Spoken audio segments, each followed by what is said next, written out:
하나님의 뜻으로 말미암아 그리스도 예수의 사도된 바울은 에베소에 있는 성도들과 그리스도 예수 안에 있는 신실한 자들에게 편지하노니 하나님 우리 아버지와 주 예수 그리스도로부터 은혜와 평강이 너에게 있을지어다. 찬송하리로다. 하나님 곧 우리 주 예수 그리스도의 아버지께서 그리스도 안에서 하늘에 속한 모든 신령한 복을 우리에게 주시되 곧 창세전에 그리스도 안에서 우리를 택하사 우리로 사랑 안에서 그 앞에 거룩하고 흠이 없게 하시려고 그 기쁘신 뜻대로 우리를 예정하사 예수 그리스도로 말미암아 자기의 아들들이 되게 하셨으니 이는 그가 사랑하시는 자 안에서 우리에게 거저 주시는 바 그의 은혜의 영광을 찬송하게 하려는 것이라.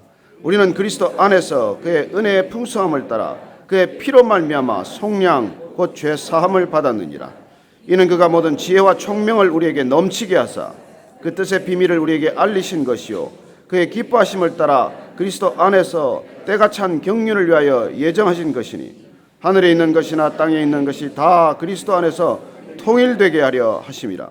모든 일을 그의 뜻의 결정대로 일하시는 이의 계획을 따라 우리가 예정을 입어 그 안에서 기업이 되었으니 이는 우리가 그리스도 안에서 전부터 바라던 그의 영광의 찬송이 되게 하려 하심이라.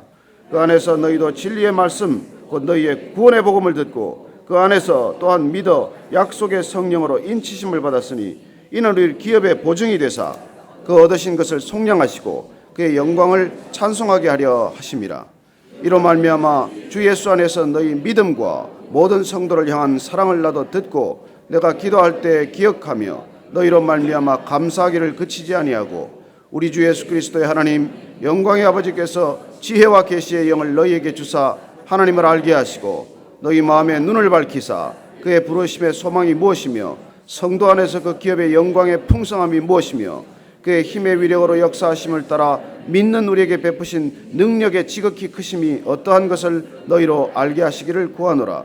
그의 능력이 그리스도 안에서 역사하사 죽은 자들 가운데서 다시 살리시고 하늘에서 자기의 오른편에 앉히사 모든 통치와 권세와 능력과 주권과 이 세상뿐 아니라 오는 세상에 일컫는 모든 이름 위에 뛰어나게 하시고 또 만물을 그의 발 아래에 복종하게 하시고 그를 만물 위에 교회의 머리로 삼으셨느니라. 교회는 그의 몸이니 만물 안에서 만물을 충만하게 하시는 이의 충만함이니라. 아멘. 에베소는 예수님 당시에 굉장히 발달한 교통의 요지이기도 하고 상업 도시였죠. 철학과 문학과 예술의 중심 도시였던 곳입니다. 이 에베소에서 사도 바울이 3년간 목회를 했습니다. 2차 선교 여행 때는 잠시 들렀었죠. 와서 해당에서 유대인들과 논쟁하는 모습을 사도행전을 통해 보게 됩니다. 그리고 그는 거기다가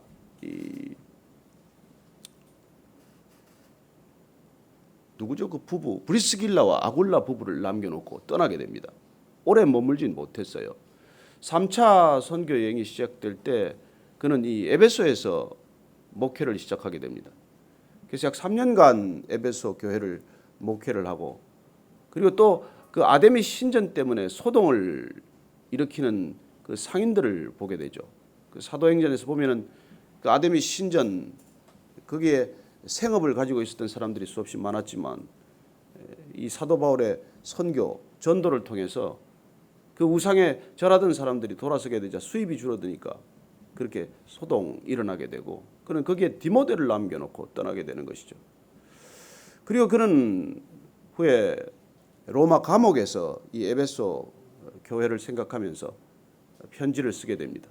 다른 서신서들은 어떻게 보면 실천적인 그런 문제점을 놓고 서신서를 기록한 데 비한다면 에베소에서는 특별히 그런 무슨 교회 문제를 놓고 진단하고 그리고 또 조언하는 그런 내용이 없습니다. 이 에베소서는 우리가 흔히 아는 대로 옥중 서신 아닙니까? 로마의 감옥에 갇혀서 그가 내 편에 옥중 서신을 기록하게 될 때 에베소서, 빌립보서, 골로새서, 빌레몬서를 썼을 때 이 에베소서는 그런 특정한 교회 문제를 놓고 쓴 게 아니라 교회의 영광됨을 놓고 기록한 것이죠. 그래서 어떻게 보면 이 에베소서는 바울 신학의 정수라고도 불립니다. 바울 서신서의 주석서라고도 불려요. 예, 깔뱅은 이 에베소서를 바울 서신에 이렇게 그야말로 면류관이라고 칭할 만큼 어떻게 보면 바울 신학의 진수가 여기 녹아 있는 것이죠. 그래서 여기에는 기독론이 있고, 그리고 교회론이 있고, 종말론이 있고, 구원론이 있고, 압축된 어떻게 보면은 바울 신학의 내용들이 이렇게 기록된 서신서입니다. 오늘 이 서신서를 우리가 시작하면서 정말 이 교회에 대한 바울의 생각이 남달랐음을 우리는 기억하게 됩니다. 그는 특별히 교회가, 우리가 오늘날 이 교회를 보면서 한낱 건물이거나 제도나 교단이나 교파에 우리가 묶여있는 모습을 볼 때 사도 바울은 그런 교회를 말하고 있지 않습니다. 교회에 대한 생각 자체를 우리가 바꾸고 이 서신서를 읽어야 할 것입니다. 그는 한마디로 교회란 그리스도의 몸이라고 말합니다. 그리스도가 머리가 되시고 그리스도가 초석이 되신 이 예수 그리스도께서 불러내신 사람들의 공동체를 교회라고 할 때 이 교회에 대한 영광은 하나님의 능력과 그 하나님의 모든 유업과 하나님의 모든 그야말로 소망이 담긴 그런 공동체 아니겠습니까? 그래서 우리가 이 서신서를 읽기 시작하면서 도대체 사도 바울은 교회에 대한 생각을 어떤 생각을 가졌는지, 또 그리고 구원에 대한 본질은 어떤 것인지, 그 구원의 감격과 영광은 어떤 것인지를 우리에게 알려주고자 하는 간절한 마음으로 편지를 썼다는 것을 기억하고 우리가 그 마음을 그야말로 느끼면서 이 서신서를 읽어야 할 줄로 믿습니다. 오늘 우리가 첫 번째 1절 우리가 2절부터 같이 읽고 시작하겠습니다. 시작. 하나님의 뜻으로 말미암아 그리스도 예수의 사도된 바울은 에베소에 있는 성도들과 그리스도 예수 안에 있는 신실한 자들에게 편지하노니 하나님 우리 아버지와 주 예수 그리스도로부터 은혜와 평강이 너에게 있을지어다. 인사말은 늘 그는 로마서든 고린도 전후서든 갈라디아서든 그는 그 자신이 누구인지를 그렇게 소개하지 않습니까? 나는 그리스도의 종이다. 그리스도의 사도다. 이게 내 뜻으로 된 것이 아니다. 누구의 뜻으로 된 것입니까? 하나님의 뜻으로 된 것이라는 것이죠. 여러분, 크리스천이라는 하나님의 뜻으로 된 것이라는 이 출발점이 분명하면 흔들리지 않습니다. 사람의 뜻으로 되었다면 사람의 뜻은 변질되고 사람의 뜻은 그야말로 아침 따로 저녁 따로이고 변할 수 있는 것이기 때문에 흔들리겠지만 하나님의 뜻이다. 하나님께서 부르셨다. 그러면 흔들리지 않죠. 여러분, 직장이든 결혼이든 다 마찬가지 아닙니까? 하나님이 지어주신 사람이다. 그러면 여러분 갈등이 없어요. 근데 이 사람이 내가 택했는데 보니까 이게 아니구나. 그러면 늘 갈등이죠. 여러분, 바울이 그토록 그야말로 뜻을 굽히지 않고 처음부터 끝까지 그렇게 표대를 향해서 달려갈 수 있었던 원동력은 무엇입니까? 신앙의 기초가 내가 아니기 때문이죠. 하나님으로부터 시작된 일이고 하나님이 인도하신 것이고 하나님이 의해서 끝까지 나를 이끌어 가실 것이기 때문에 하나님의 뜻으로 된 것, 이 출발점이 분명하기 때문에 바울은 일평생 동안 흔들림이 없었습니다. 저는 여러분들이 신앙의 이 출발점이 하나님이심을 믿고 하나님의 뜻에 따라서 내가 부름을 받은 존재라는 데 대한 분명한 자각이 흔들리지 않게 되기를 바랍니다. 이게 흔들리면 이 교회인가 저 교회인가 여긴가 저긴가 그냥 그렇게 우리가 늘 갈등하게 되는 것이죠. 결혼 생활도 여기가 맞나, 더 살아야 되나, 여기서 끝을 내야 되나, 늘 그 고민이 우리를 뒤흔들어 놓는 것이죠. 직장도 하나님이 보내셨다. 그러면 여러분 뭐 직장에 좀 뭐 피해를 당하건 좀 무시를 당하건 제때 승급을 못하건 여기는 하나님이 보내신 나의 사역지다. 그런 생각이 있으면 흔들리지 않습니다. 그러나 그런 생각이 없으면 늘 뭐 월급 받을 때마다 옮겨야 되나 어쩌나 그 생각이 나게 마련이고 끊임없이 어디로 가야 되나 그게 방황이죠. 뭐 끊임없이 어디로 가야 되냐 그게 방황하는 인생 아닙니까? 그러나 저와 여러분의 인생이 하나님께서 부르셨고 하나님께서 우리를 인도하고 계시고 하나님께 붙들린 인생이라고 할 때는 흔들림이 없는 것이죠. 저는 여러분들이 그 마음이 정함이 있게 되기를 바랍니다. 그래요. 사도 바울은 하나님의 뜻, 이게 너무나 중요하기 때문에 내 뜻이 중요하지 않은 그런 인생이 시작이 된 것이죠. 그리스도 예수의 사도가 된 바울, 예수님께서 사도가 되었다는 건 예수님께서 보내신 자라는 것입니다. 하나님의 뜻을 따라 부름을 받았고 예수 그리스도의 뜻을 따라 보냄을 받은 바울, 그의 생애는 그야말로 하나님의 뜻과 그리스도의 뜻에 어긋남이 없는, 변함이 없는 길을 걷게 되는 것이죠. 그가 지금 편지를 누구에게 하고 있습니까? 에베소에 있는 성도들이라고 말합니다. 여러분, 성도는 세인트 아닙니까? 세인트. 성도는 성자예요, 성자. 근데 우리 보고 성자라 그러면 부담스럽죠. 성자 맞으십니까? 성도는 좀 듣기가 가벼운데 성자는 좀 부담스럽죠. 같은 뜻이에요. 우린 다 성도요, 성자들입니다. 그러면 그 정체성이 여러분 분명하다면 구별된 삶을 어떻게 안 살겠습니까? 우리가 세상 사람들이 살아가는 그런 방식으로 살지 않겠죠. 성도란 결국 구별된 사람들입니다. 생각이 다르고 말하는 것이 다르고 깨닫는 것이 다르고 그 모든 것이 달라야 한다는 것이죠. 여러분 달라지지 않으면 그게 이상한 것 아닙니까?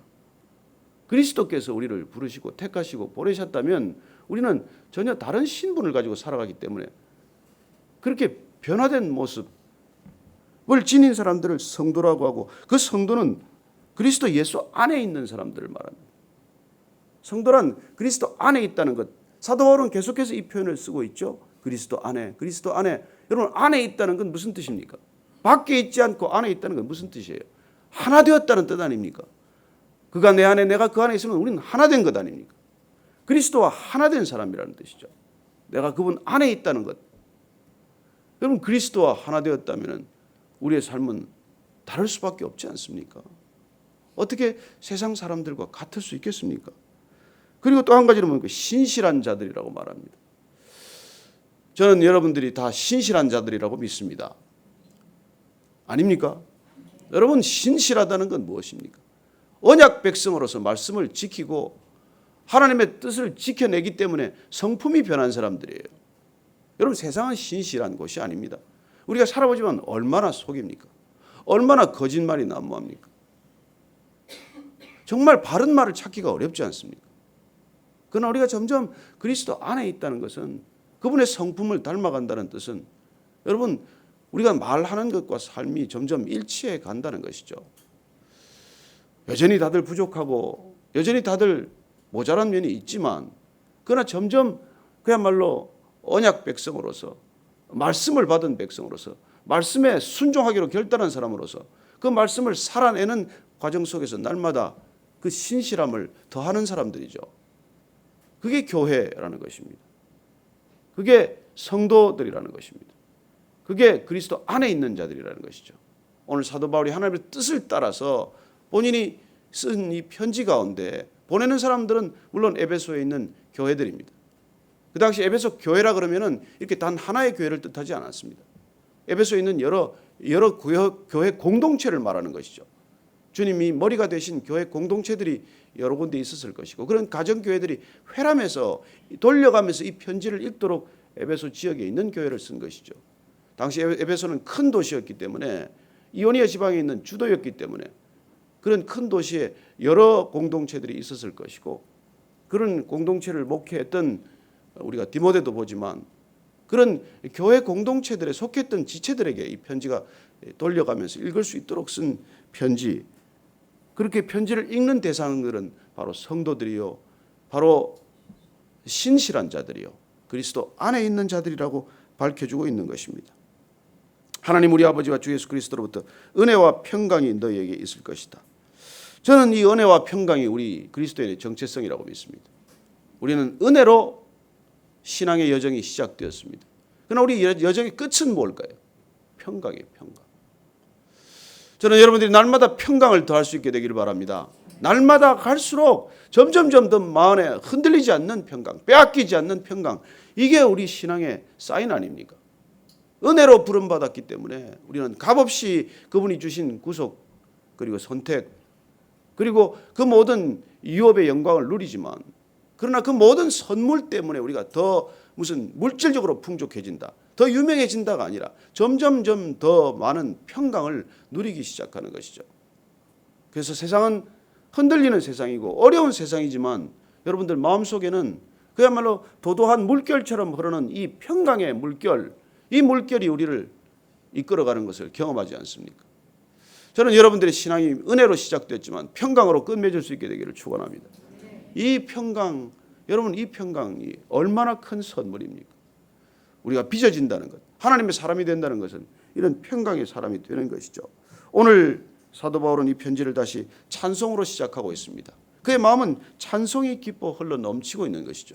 감옥에서 갇혀 있는 몸인데 여러분 슬픔이 있고 답답함이 있고 애통함이 있어야 하지 않습니까? 그러나 그럼에도 불구하고 그는 찬송으로 시작을 하되 오늘 보면은 우리가 특별히 이 구원받은 백성들의 정체성에 대한 분명한 말씀을 들려주고 있습니다. 3절 말씀 읽습니다. 시작. 찬송하리로다 하나님 곧 우리 주 예수 그리스도의 아버지께서 그리스도 안에서 하늘에 속한 모든 신령한 복을 우리에게 주시되 모든 신령한 복을 우리에게 주셨습니다. 여러분 하나님께서 우리에게 주시는 복은 신령한 복입니다. 정말 이 땅의 복하고는 다른 복이죠. 우리의 심령 가득히 흘러 넘치는 복은 하늘로부터 오는 이 복은 신령한 복입니다. 여러분 우리가 너무 물질적인 것에 묶여 있어서는 안 된다는 표현 아닙니까? 그런 복이 오면 우리 안에는 그야말로 평강이 흘러 넘치기 시작하는 것이고 하나님께서 우리를 어떻게 해서 이 신령한 복을 우리에게 주셨는지를 바울은 이렇게 설명합니다. 창세 전에 그리스도 안에서 우리를 택하셨다는 것이죠. 여러분 그의 믿음은 그의 은혜는 그의 신령한 복에 대한 깨달음은 창세 전으로 거슬러 올라갑니다. 여러분 창세기 1장 1절 이전으로 거슬러 올라가는 것이죠. 태초에 하나님이 천지를 창조하시기 전에 우리를 계획하셨다는 것입니다. 우리를 택하셨다는 것입니다. 그래서 이 선택의 신비함, 선택의 비밀 이걸 우리에게 신령한 복으로 알려주고 있는 것이죠. 그 신령한 복이란 도대체 무엇이냐? 여러분 우리가 그냥 여기 와 있는 게 아니라는 거예요. 우리가 잠시 50년 100년 살지라도 그 시간 이전에 우리는 이미 택함을 받았고 주님께서 우리를 이 자리에 부르시도록 그리고 주님께서 원하시는 곳까지 인도해 가시도록 우리에게 그런 놀라운 선택의 축복이 있다는 것입니다. 이 놀라운 선택의 축복이 유대인들에게 비록 선민의식으로 자리 잡았지만 그러나 이 바울에게는 그 선택의 은혜가 단순히 유대인을 넘어서 이방인을 넘어서 그야말로 창세전까지 거슬러 올라가는 그의 통찰을 보게 되고 그의 은혜의 깊이를 보게 되는 것이죠. 우리가 여러분 결혼해봐도 그렇지 않습니까? 점점 깊이 사랑하면 야, 이 사람을 내가 만나기 전부터 예정된 만남이구나. 이 사람 우리가 어떻게 보면 각자의 부모의 태 가운데 태어나기 이게 잉태되기 전부터 우리는 어쩌면 그렇게 예정된 만남이구나. 그렇게 거슬러 올라가다 보면은 우리가 이런 사도 바울의 깨달음의 지점까지 올라가는 것이죠. 내가 지금 여기 이 자리에 있는 것, 내가 여기까지 있게 된 것은 내 부모의 부모, 부모의 부모의 부모를 넘어서서 아담과 하와를 넘어서서 하나님께서 정말 이 땅을 짓기 전부터 이 구원의 계획, 이 영원한 구속의 경륜이 펼쳐지고 있었구나. 이걸 바울이 깨달았다는 것이죠.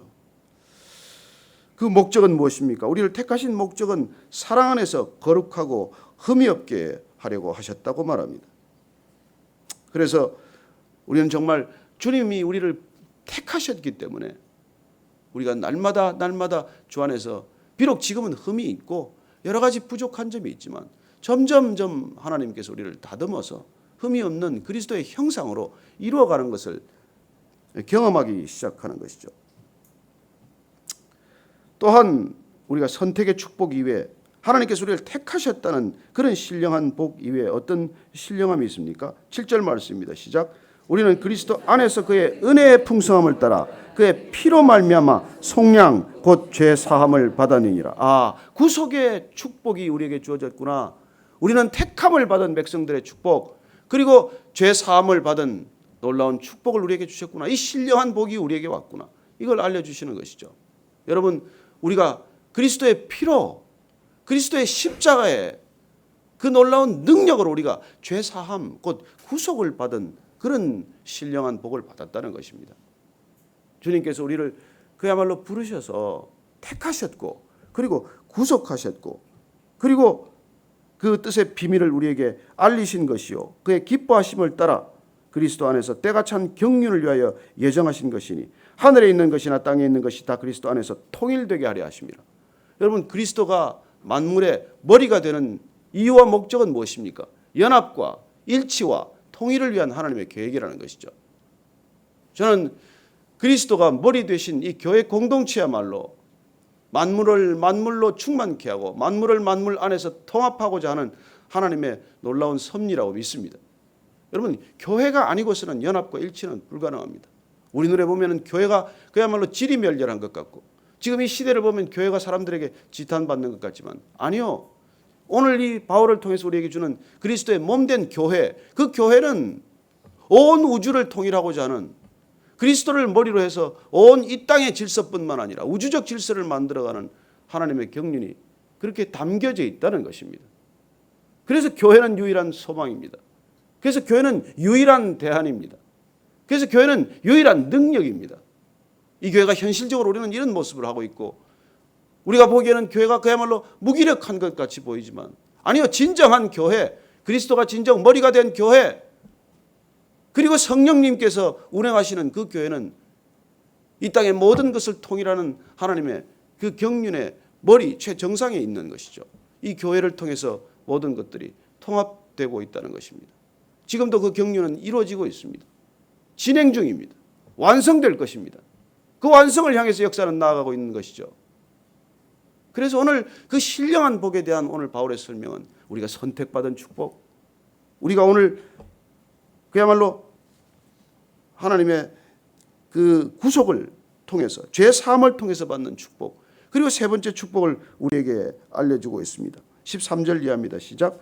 그 안에서 너희도 진리의 말씀 곧 너희의 구원의 복음을 듣고 그 안에서 또한 믿어 약속의 성령으로 인치심을 받았으니, 예, 성령의 인치심을 받은 복입니다. 우리가 받은 신령한 복은 무슨 재물을 받은 게 아니에요. 성령의 인치심을 받았다. 성령의 보증을 받았다. 여러분, 옛날에 도장 찍는다는 게 뭡니까? 도장 찍는다는 게 하나님께서 우리의 도장을 찍었다. 성령으로 우리를 인치셨다는 것은 하나님께서 우리의 도장을 찍으셨는데 하나님의 권위로 우리에게 하나님의 것임을 알려주신 것이죠. 우리는 남의 것에 도장 찍지 않습니다. 내 것에 도장을 찍는 것이죠.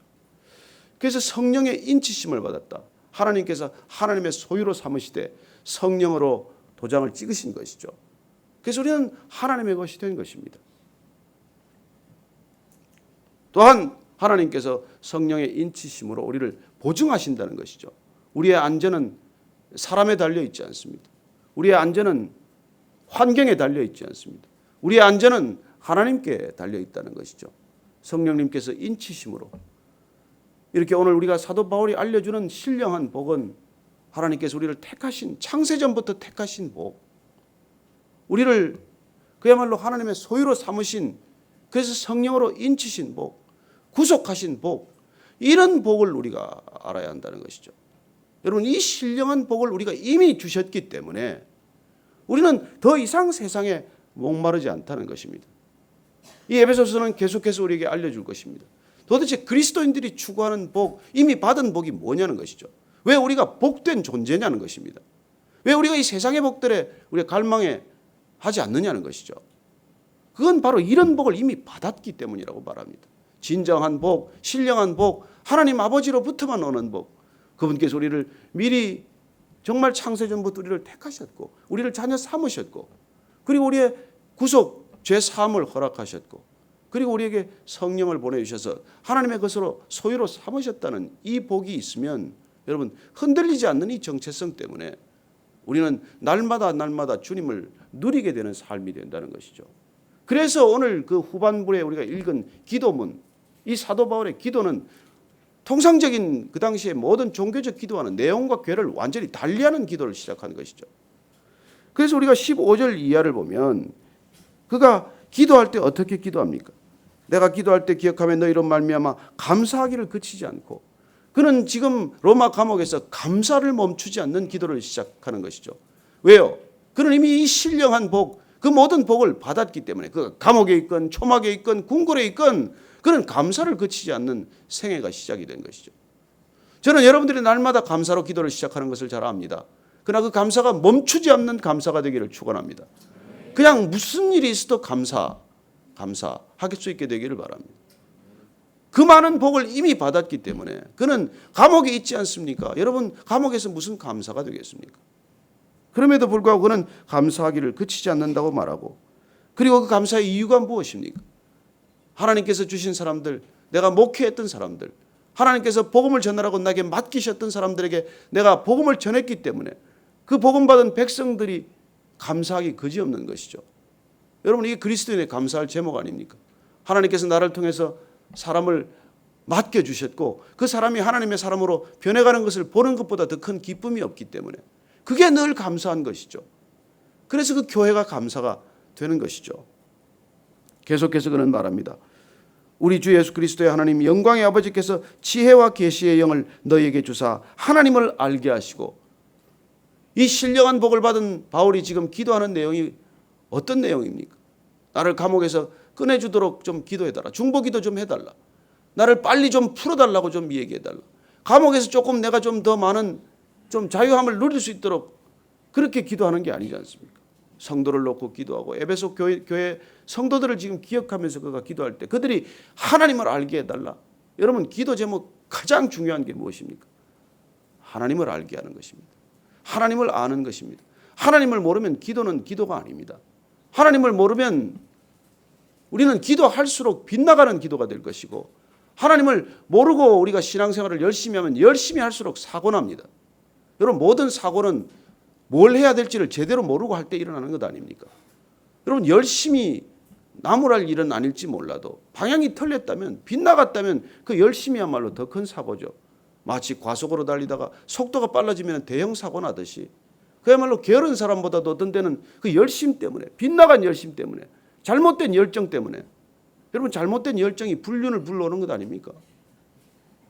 잘못된 열심이 교회마다 사고를 일으키는 것이죠. 본인은 열심을 다했대요. 그러나 하나님을 모르고 하는 열심은처럼 위험한 게 없습니다. 오늘 사도 바울이 이 기도를 하는 것이죠. 하나님을 알게 해 주십시오. 하나님을 알 수 있도록 저들에게 지혜와 계시의 영을 부어 주시옵소서. 여러분, 세상이 지혜롭습니까?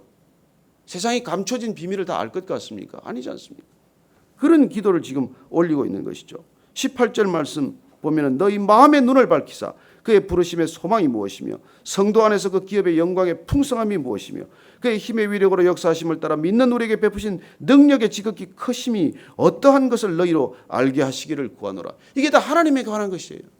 하나님이 어떤 분인지, 하나님이 어떤 능력을 지니신 분인지, 하나님께서 우리에게 뭘 주시고자 하는지 그걸 알고 구해야 할 것 아닙니까?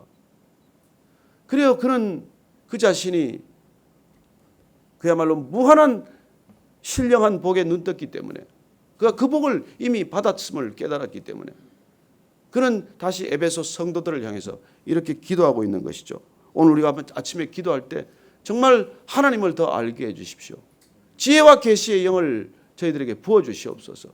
그리고 마음의 눈을 밝히 뜨게 하셔서 도대체 교회를 향한 하나님의 뜻이 무엇인지, 이 교회에 가득한 하나님의 영광이 어떤 것인지를 보게 하여 주옵소서. 그렇게 기도할 수 있게 되기를 축원합니다. 그래서 그의 교회로는 결론이 무엇입니까? 22절 23절 말씀 읽습니다. 시작. 또 만물을 그의 발 아래 복종하게 하시고 그를 만물 위에 교회의 머리로 삼으셨느니라. 교회는 그의 몸이니 만물 안에서 만물을 충만하게 하시는 이의 충만함이니라. 그리고 교회가 그리스도의 몸일진데, 그리스도의 몸이라면 여러분 부족한 게 무엇이겠습니까? 하나님께서 그리스도를 머리로 삼으셨다면 거기에 모자라는 것이 무엇이겠습니까? 그래서 그는 충만함을 늘 이 에베소서 전체를 통해서 표현해 나갈 것입니다. 차고 넘치는 것, 그리스도 안에 있는 것, 그리스도 안에 있다라는 표현이 반복될 것이고 차고 흘러 넘치는 충만을 계속해서 우리에게 강조할 것입니다. 여러분, 교회는 부족하지 않습니다. 교회 건물이 없다고 말하지 마십시오. 교회에 뭐 이것저것 없다고 말하지 마십시오. 교회에 사람이 없다고 말하지 마십시오. 교회는 그리스도 한 분으로 족합니다. 그분이 머리 되심으로 족합니다. 성령님이 보정하심으로 족합니다. 성령님이 운행하시는 교회만으로 충분합니다. 사람의 지혜로 감당하지 못할 일들 하나님께서 친히 감당하실 것입니다. 제가 엊그제 아침 예배 때 말씀드렸지만 교회는 사람이 하지 않습니다. 죽으라고 내가 한다고 해서 되는 일도 아니고, 그분만 계시면 교회는 진정 교회다울 것입니다. 그러나 그분이 빠지시면 사람이 모인들 교회이며 건물이 큰들 교회이겠습니까? 그러나 주님만 계시면 만물로 만물을 충만케 하시는 충만이 교회 가운데 흘러넘칠 것을 믿습니다. 어떤 것이 흘러넘칩니까? 돈이 아니에요. 그런 것들이 아니에요. 신령한 복이 흘러넘치게 될 것입니다. 하나님께서 부어주시는 그 신령한 복이 저와 여러분을 통해서 이 메마른 광야와 같은 황막한 그런 곳에 흘러갈 수 있게 되기를 축원합니다. 오늘 우리가 이 에베소서를 시작하면서 저는 여러분들이 교회에 대한 꿈을 새롭게 가지시게 되기를 바랍니다. 교회가 어떤 것인지, 교회가 어떤 영광을 가졌는지, 교회가 어떤 복을 진정으로 누리고 있는지, 무엇으로 충만한지 우리 교회에 대한 꿈을 새롭게 가질 수 있게 되기를 축원합니다. 오늘 우리가 같이 기도할 때 이 땅의 모든 교회를 놓고 한 번 더 기도하기를 원합니다. 베이직 교회뿐만 아니라 여러분들이 기억나는 교회, 한국의 교회들, 열방의 교회들, 선교지 교회들, 이 땅의 모든 교회들 가운데 하나님의 영광의 임재가 풍부하도록, 풍성이 차고 넘치도록 함께 기도하십시다. 하나님 아버지,